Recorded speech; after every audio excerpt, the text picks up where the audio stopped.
Hello, ladies and gentlemen. Welcome back to the channel. We are continuing on this road to glory.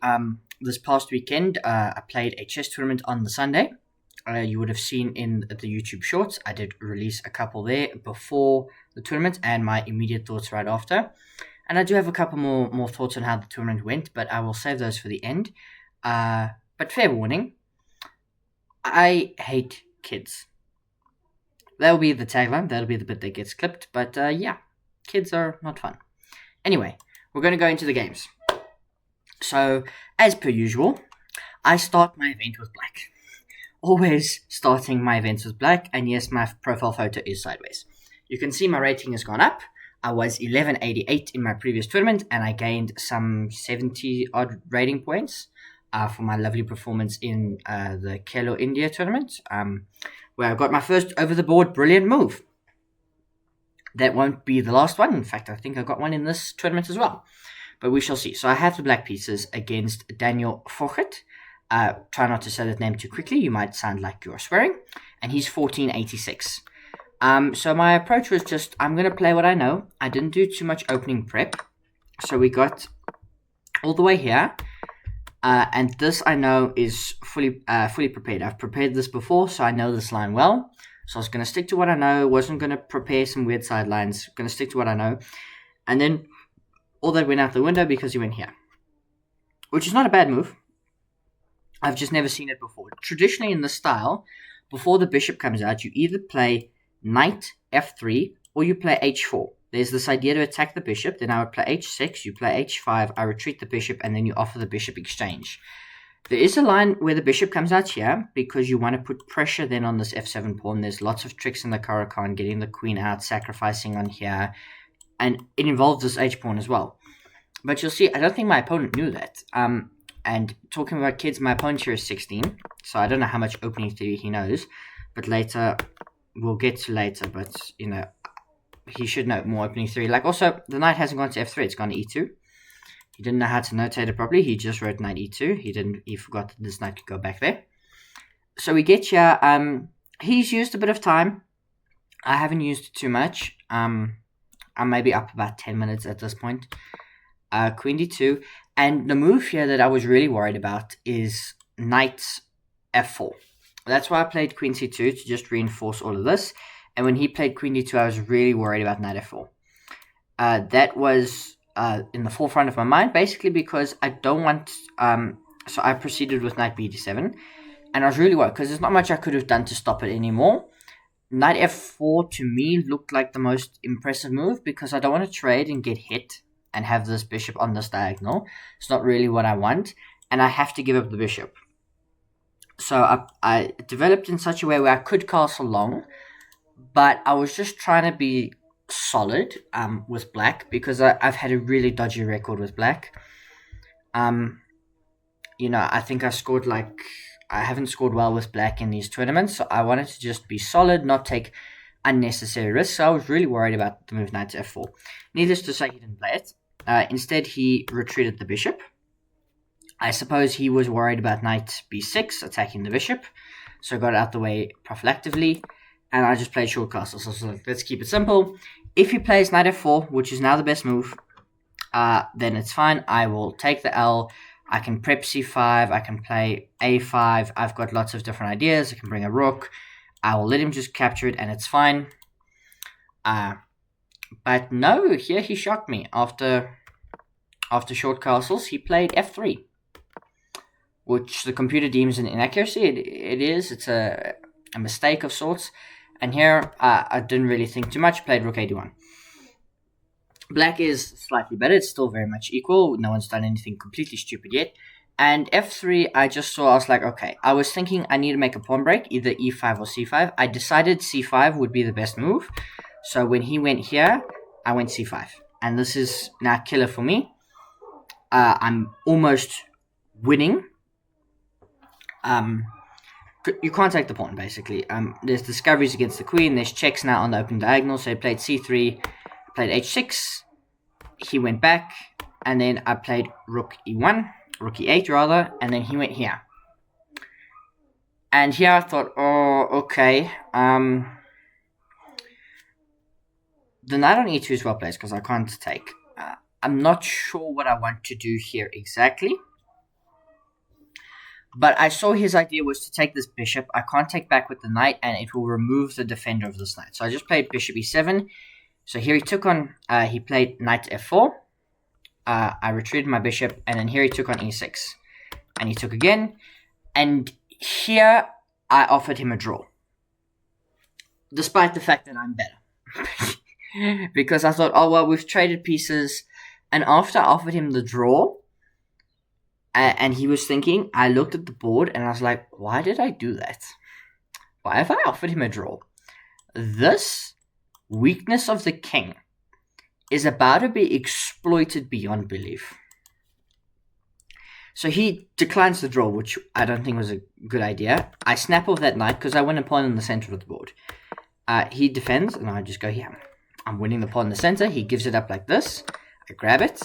He kicks out my queen. I drop back to attack the pawn in the center. The queen goes here. I offer a queen trade. And he plays an interesting move. He looks to double up his rooks. We trade. I play e5. The knight jumps to the center, and when the knight jumped to the center, so I played this move and he was thinking, because I'm up a lot on time now. I'm up massive amounts of time. I couldn't even remember. I just know by the end of the game, he had less than 2 minutes, and that'll come into why the game ended the way it does. And I had like 30. So I was up lots on time, and the knight goes here, and I thought, well, I don't want him to take here, because that damages the pawn structure, and I don't want to give him weaknesses, so I'll retreat my bishop, and then if he takes like this, it's fine. I'm going to play f6 and this passed pawn will win me the game, and it will keep the rooks occupied. So he plays g4, I played bishop c5, I was like, okay, he's not taking my bishop. Bishop gets attacked. Now he can take it and double my pawns, but I wasn't too worried. We went here, f6 is not a good move, but I thought it strengthens my structure. He plays f4, and I realized, okay, he's going to trap my bishop. I need to do something. So here I bust out rook takes d5. Brilliant move. Out of nowhere. You sacrifice the rook so that when they trap the bishop, you can go back to d1. Still protected by the rook. So even though you can infiltrate, I can just play king f7. The rook is protected. It can't give me a check on the second rank and start working its magic here. So I played this move because my idea was basically, well, takes. It's not a good move. What I should have just done is played king e6, continued bringing my king to the center. But I went b6, he went a6, not a good move. I went here, which is a mistake. But I'm still better. Rook b8 is a miss. Because the best move here for him is king to f3. We need to both just keep bringing our kings to the center. That's what we're forgetting. Anyway, he plays rook b8. I brought my bishop, which is a miss. Again, it's like just play king e6. That pawn is protected. But I was like, I want to block with the bishop to get it on that diagonal. I bring my rook back. And here, rook a3 gets played. And the reason rook a3 gets played is because after I brought my king up, I was like, can he sacrifice? And I was like, no, I get away just in time. So what he's setting up here, if I do nothing, let's say I play king back, it loses because he would sacrifice the rook and he would push the pawn. And this is his key idea. And I would be completely lost. So yeah, so none of that happens. Instead, I defend the bishop from the sacrifice. He goes here. I play g6, which is not a good move. I should just play h5. I don't understand this move. I really don't. But I imagine the idea is it takes, well, then I can go here. Which is what I set up with g6. I want to go here. He plays rook f3. And here in my mind, despite the fact that I had 30 minutes, I just couldn't find how to win this game.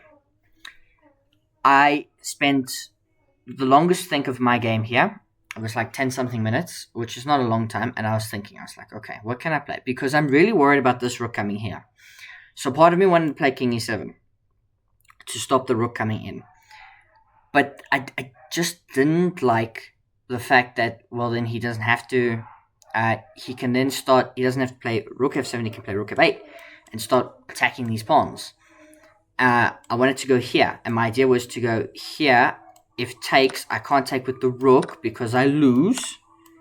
I would lose because king here, the sacrifice still works. My idea would be the bishop here, but this would not work. That pawn would hang, and I would lose the game. So yeah. But it turns out that d3 is the right move.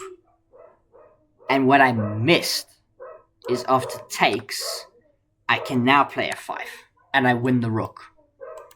Because even though takes, the king has to go away. It can't go to e7, it goes here, and I win the rook, and it comes with check. That's what I missed.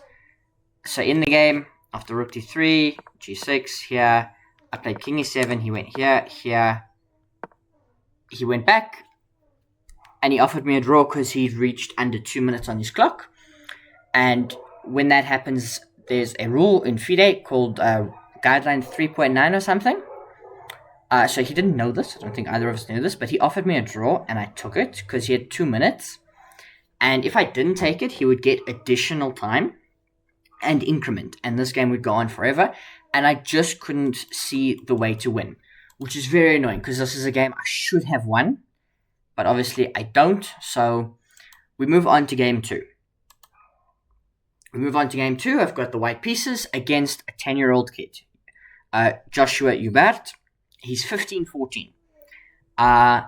Funnily enough, some of the parents complained after this tournament. There were complaints on the WhatsApp group for the tournament that they would like them to make an adult section next time because some of the kids were really scared playing adults. And I just thought to myself, well, I'm really scared playing the kids because I don't want to lose to a 10-year-old. Anyway, I played d4.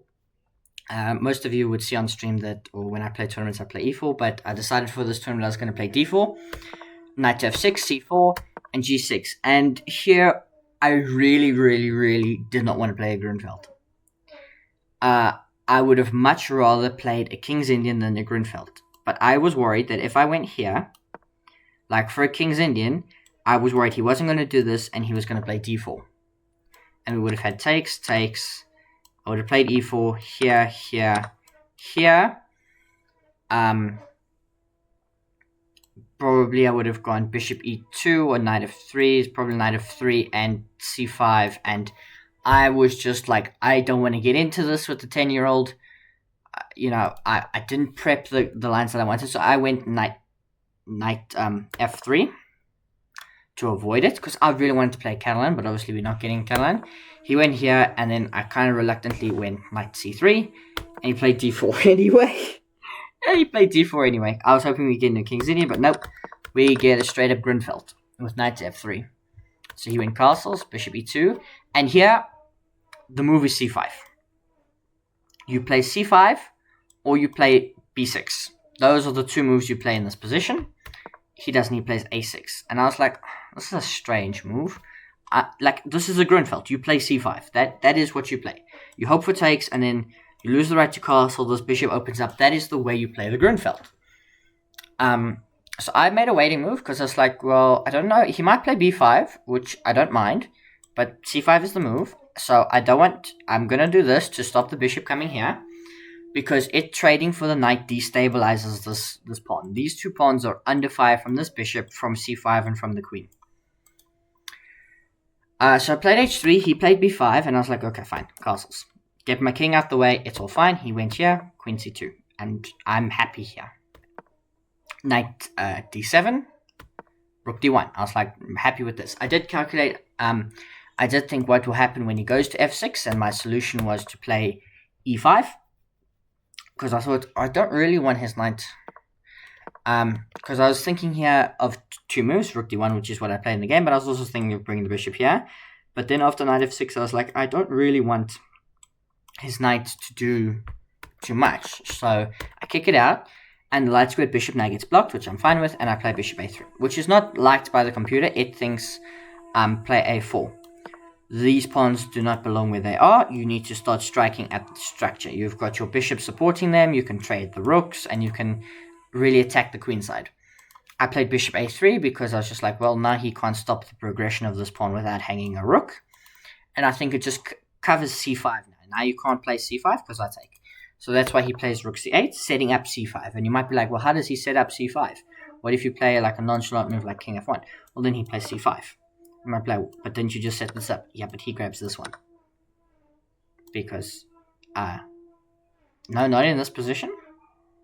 Not in this position, sorry. Yeah, it was late in the game, sorry. Okay, but anyway, I played knight g5. Very creative move, I thought. It's given an inaccuracy because they want me to play c4 or queen c1, which I think is strange. Yeah, those are the only moves that it suggests to me. But I considered c4. I considered bishop here, just preventing c5 by not allowing the pawn to move. And I considered rook b1. But I saw knight g5, and I thought, well, knight g5, he can kick me out. But then I can like route my knight this way. And I thought that seems like a logical move. And if he does nothing, f6 hangs a fork. If he allows knight g5, then I can play e6. And e6 is going to be killer, because it'll kill coordination, so knight g5. Simply here, you don't do this, because then knight e4, and this is all winning for white. What you need to do here, you need to play c5.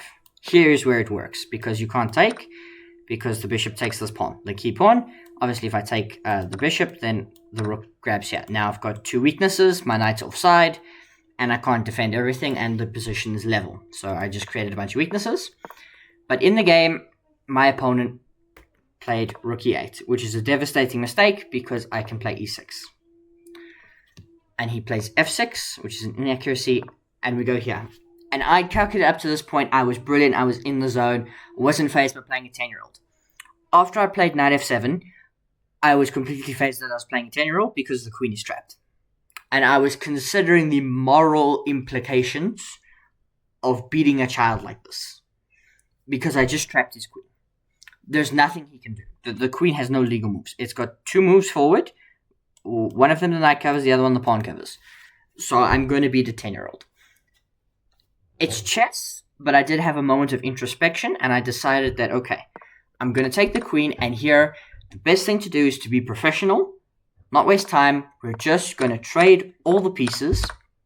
I'm going to make a bunch of trades, like we go here, and I'm just going to win the game in the most professional manner possible. So I harass all these pieces, I sacrifice the rook, now it's still queen for a rook. I grab this pawn, and we trade the bishops. I threaten mate, he covers mate, and we just push the pawn.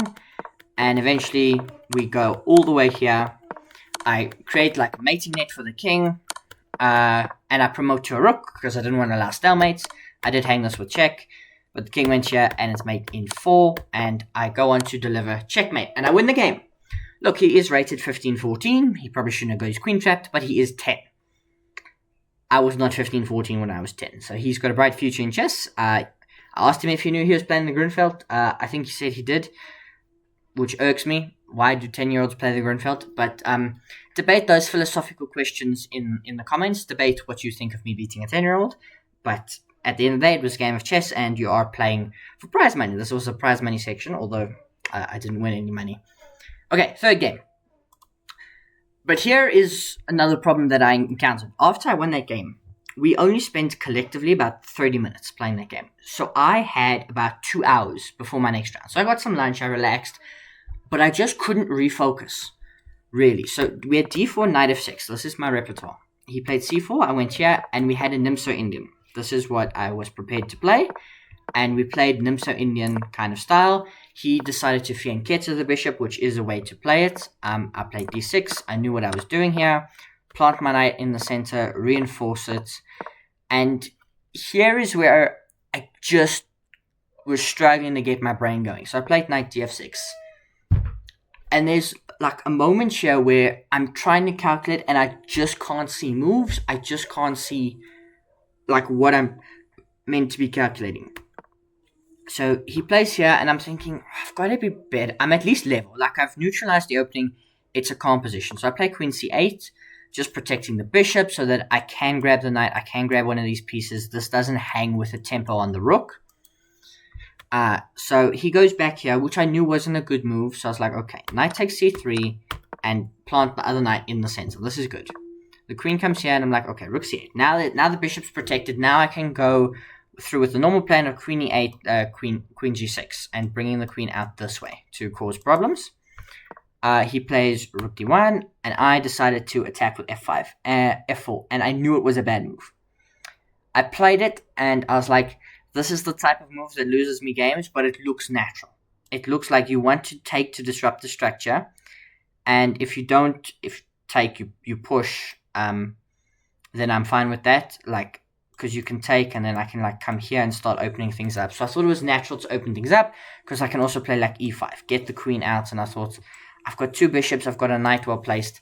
But what it allows is this. Like, I miss this. So ed5, the only move, by the way, the only move. Every other move is completely losing for black. So take. But here I need to just do what you normally do, play knight f6. Because yes, they can take this, but you're very quick. You've got queen g4. You've got, obviously you can take this pawn in the center, so you're very quick. Instead, I played knight to c5. What? No. Knight c5, which is a mistake according to the engine if you let it run a bit longer. But he goes here, which is a miss, and my instant reaction, I was going to hang checkmate. Like, it's a good thing I checked. Like, I was like, what does that do? And I was like, I was going to kick it out. But then I looked at my h pawn. I was like, oh, he's threatening mate. And, you can't kick the knight out because you still hang mate. So I found the only move here, queen f5. And here is where everything kind of liquidates because we take. He drops his knight back, threatening to take the pawn. So we exchange pieces. And I played doubled the rooks, which is not a good move. The best move here is rook e5. Rook e5, getting off of a light square diagonal, I would imagine, putting pressure on the e-pawn, not allowing it to move. Because what happens in the game is when I double, now they can play e4, I still play rook e5, they play f5, I have to drop the rook back, and he looks to march me down with his pawns, and here I'm sweating. But he jumps forward a bit early, because I play bishop c8, I'm just going to remove the knight, and I was pretty sure I could hold this. And here he overpresses, he plays d6, I take. And here, what you need to do is you need to give a check. You need to force the king away, and then play like rook f1, threatening mate. And then the only move here, really for black, is knight d7 or rook f5. So knight d7, rook f5 in here. But instead, he took with the pawn, and we got here. And I took here and offered him a draw, which he took. Or I took the pawn and then offered him a draw. Because I offered him a draw, actually, when I took the rook and he wanted to think about it. And then he took, and I took the bishop, and then he offered me a draw and I accepted. It's a drawn position. He missed a half chance. I was also... I probably could have created something better than f4. But I was happy with the draw. Because I couldn't really get focused again. And then we move into game 4. I've got the white pieces. And white's been very interesting because all of my white games so far have produced decisive results. I've drawn both my games with black in this tournament. And, my only wins before have come with white. In the previous tournament, 2 tournaments, 1 loss, 1 win in both of the previous 2. So I was like, okay, I got a win earlier with white. I think I'm okay. I think white is definitely where I'm going to win. I think black can be very solid. And if my opponent makes a mistake, I can capitalize. So I played d4, he played knight f6, I went c4, and here he played d4. I was like, that's not a good move. That's not what you're supposed to do. Because you can't... Imagine if he hadn't played knight f6, right? Imagine if he had played d5. I would have still played c4, queen's gambit. Going here is not a good move. In this position, there are 3 moves that you can play. You take the pawn, you play e6, or you play c6. That is it. When you play knight f6, you are then committed to e6, d5, e6 first before d5, or you're committed to a g6 setup, the Grunfeld we saw earlier, or a King's Indian. So c4, d5 is not good because I can take. You take back, I kick you out, and then I play knight c3, e6, I thought, not a good move, I go here, which is an inaccuracy. I thought, oh, well, it's a tempo move, he's not gonna see it, he doesn't know how to play chess, he's gonna he's gonna play here, and then I'm gonna win the knight, and I thought all of this, none of it happens, and bishop g5 is not a good move. I should just play knight f3 or bishop e3. Yeah, I shouldn't put the bishop out that far. I'm not looking to provoke an attack. So yeah, bishop e7. Now I bring the knight out, castles. Bishop comes out. Here he plays a g6, which is not a good move, and I'm better. I'm winning. And I find the best move, queen is c2. The knight comes out. And here I saw a ghost. And seeing ghost is bad. I thought he could play...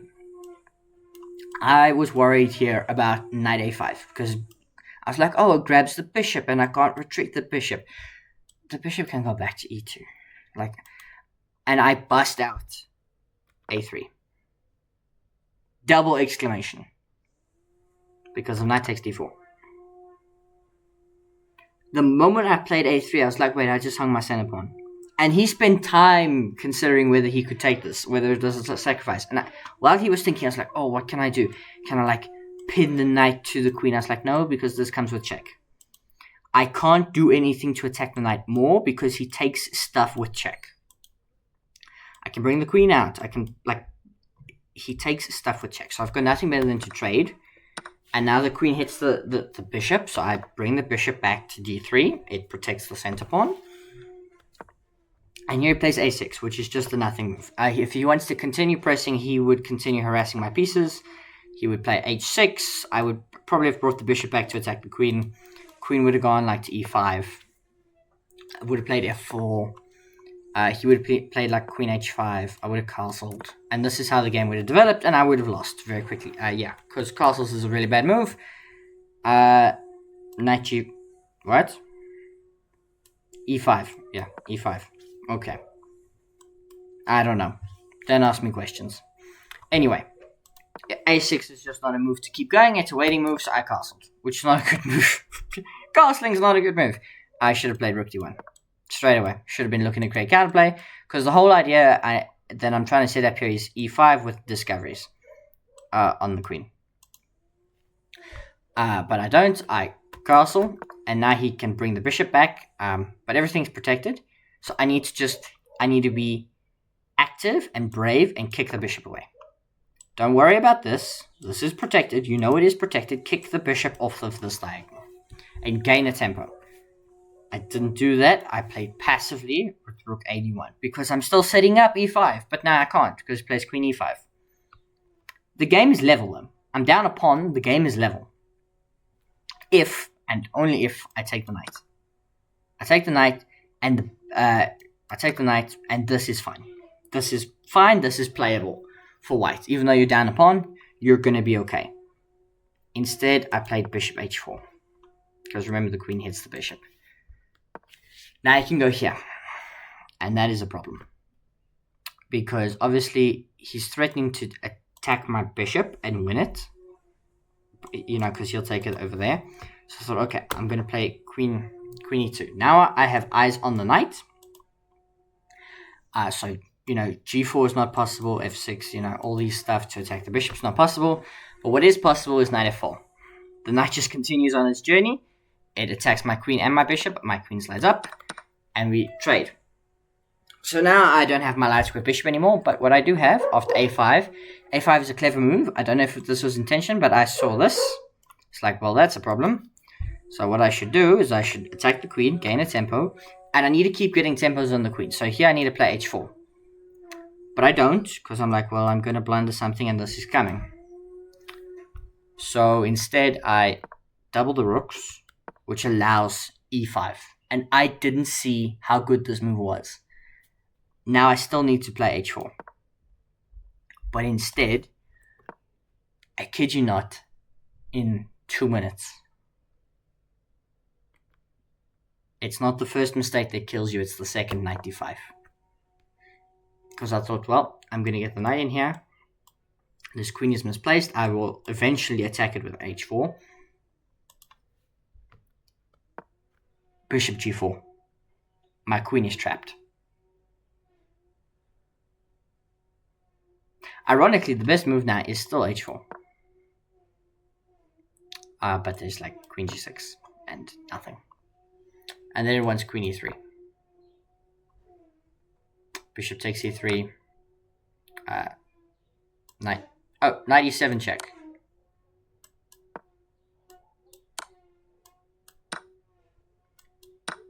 It wants me to play this, which is still lost. I didn't see this. Not gonna lie. So, I took the bishop. He took back, I grabbed here, he grabbed here. And here I played for as long as I could, but I'm going to keep clicking the forward arrow. I thought I can get a knight fork. I can create something on the king. I can't create anything on the king. Like, he trades, he gets his pieces in. There's nothing I can do. He sets up a mate. There's nothing I could do. I sacrifice everything I own, and he wins the game, which is very deflating. So now we're going to the final game.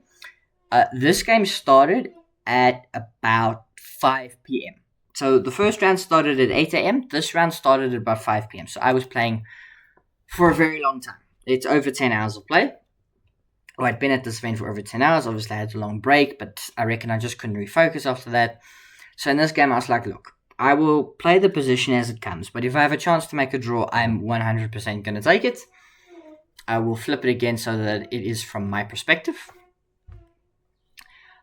With my sideways photo. d4, knight f6, we saw this again. e6, but here, knight f3, which means I can't play Nimsa Indian. I can play Bongo Indian, where you give a check. That is a thing. But I decided to play Queen's Indian. It's the same kind of setup. So we both VNK to the bishop. I played bishop e7. Castles, castles. Now the knight comes out. I play d6. I'm looking for a similar setup. That bishop comes out. I was like, no, that probably is not good. Knight d7. Rook c1 is fine. I plant my knight in the center. Takes, and here. And this is where, like, okay.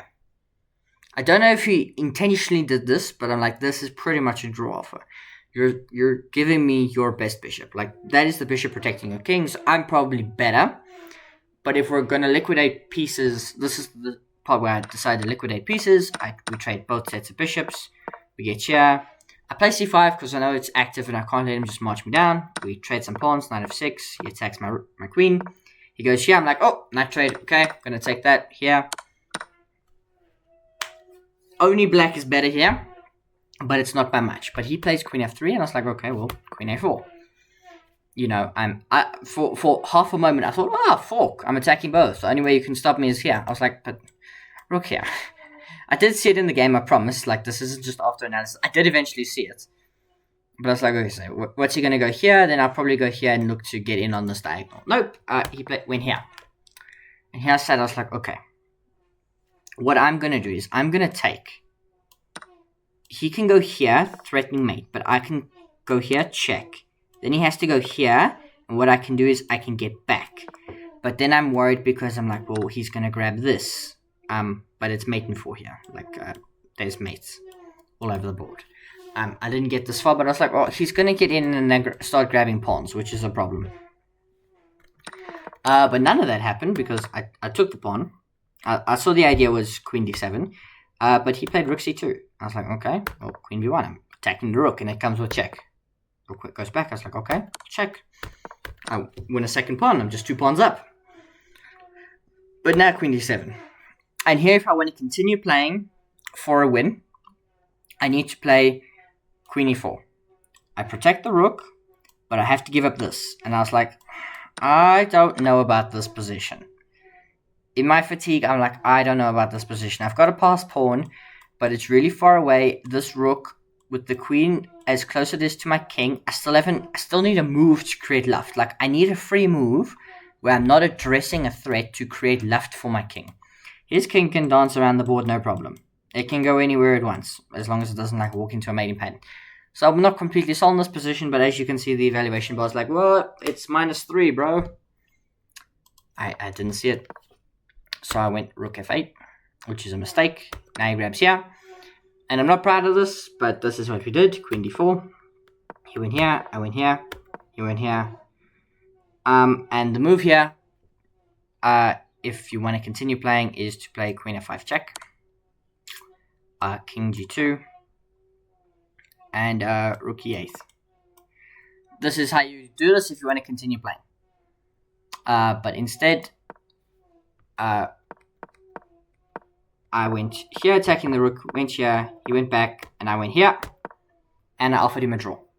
He thought about it for 5 minutes, and then he accepted the draw, and he said, why'd you offer me a draw? We spoke about it. I said, he said, because I thought you were better, because your queen's, like, causing a problem, it's going to get in and a king. I was like, well, yeah, but your queen dominates my rook, really. Like I'm all like I had to look at it every other turn to see, does this sacrifice ever work?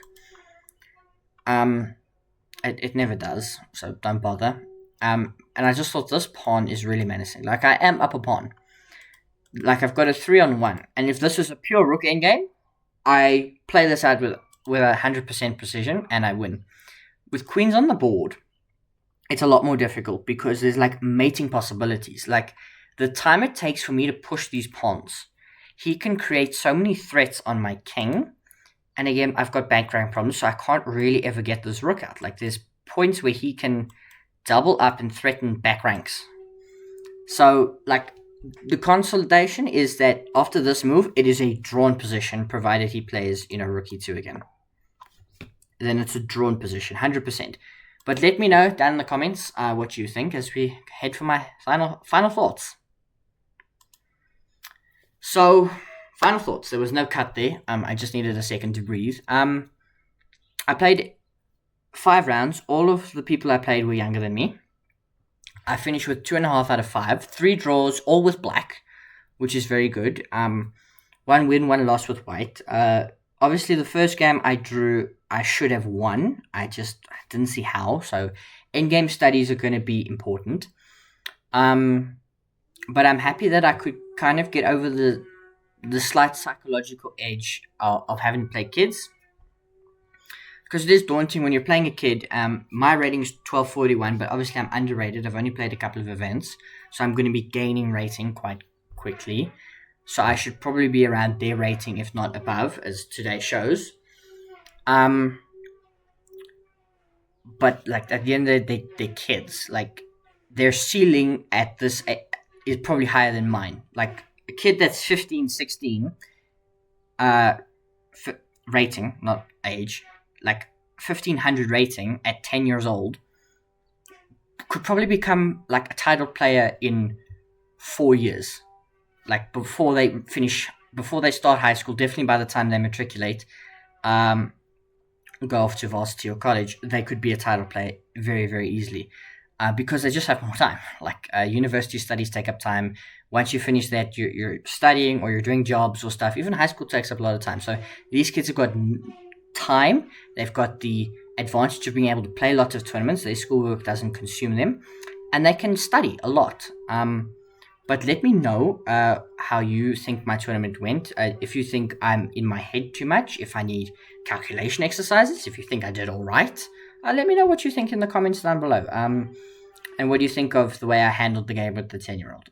Let me know.